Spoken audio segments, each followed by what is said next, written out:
I'm going to show a feature that is fairly recent. It's actually related to the audits feature that we've had for about 9 months now. The audit feature allows admins and operations users to assign audits to their field sales and distributors. So, I've got the audit section here. I can create a new audit. I can pick, who I'm going to assign it to.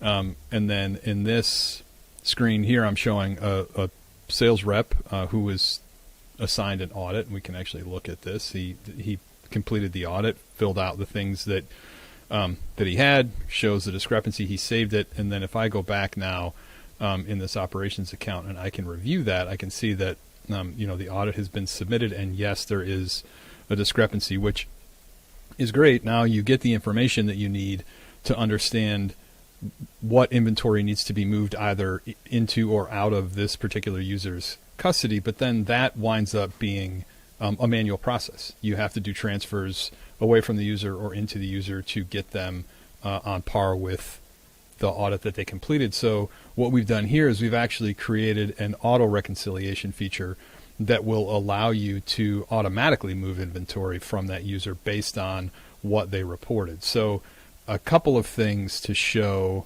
The first thing is in the settings, as an admin or ops user, you have to define a discrepant custodian. So the way that we do this is we have a discrepancy custodian that either it holds the inventory, and then from an audit, inventory is either moved into or out of that discrepant location. So essentially you create a custodian only user, and then you would select, this one has already been created.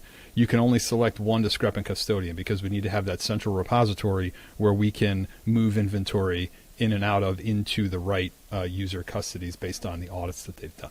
So you assign the discrepant custodian, and then you go into the audit, and you have obviously you can add documents, leave comments, but then you have this more button, which you're familiar with in our system, and you click Auto-Reconcile. And then now you have to do this in 2 steps. It doesn't auto-reconcile everything simultaneously.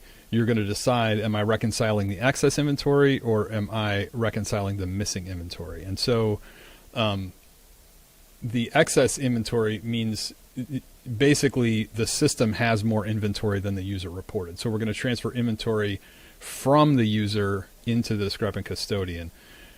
If you're reconciling missing inventory, which means the user has reported more inventory than the system shows, you're then going to transfer as much inventory as is available in that discrepant custodian that matches what that user reported into the user's custody. So this user doesn't have any missing inventory, they have excess inventory. So we're basically going to create this transfer. The radio button is selected. I'm going to click transfer, and what it's going to do is it's going to automatically create a transfer and automatically send that inventory. And you'll notice here, reconcile transfer number 3. And if I go to this transfer, you'll also notice it's automatically accepted. So we know that this user needs inventory moved out and into the discrepant location. We don't need to hold the transfer. We're just going to automatically move that inventory. And then I have a list here of the inventory that was moved. We've got 1 through 5 results. And then if I go into my inventory, and now I can do a filter on my custodian, and we'll do discrepant custody, and I'll apply it. And this is the inventory that was just moved into that discrepant custodian. So you can see how this will save a significant amount of time, because all you're doing is the users in the field are executing their audits. You're going to review that audit and make sure that you agree with what they've reported. And then you're automatically going to just transfer that inventory. Now the inventory that the user reported that they're low on physically, but you have more inventory in the system, you want to reconcile all of those first, because what that's going to do is it's going to create a pool of inventory from which you can then go back to the audits and you can reconcile any shortages. So anything that a user says, I have more of this than the system shows, when you do that reconciliation, it's going to pull matching catalog and lot numbers from this discrepant custodian. It's going to move them to the right custodian so that they can get topped up to the levels that they've reported during the audit.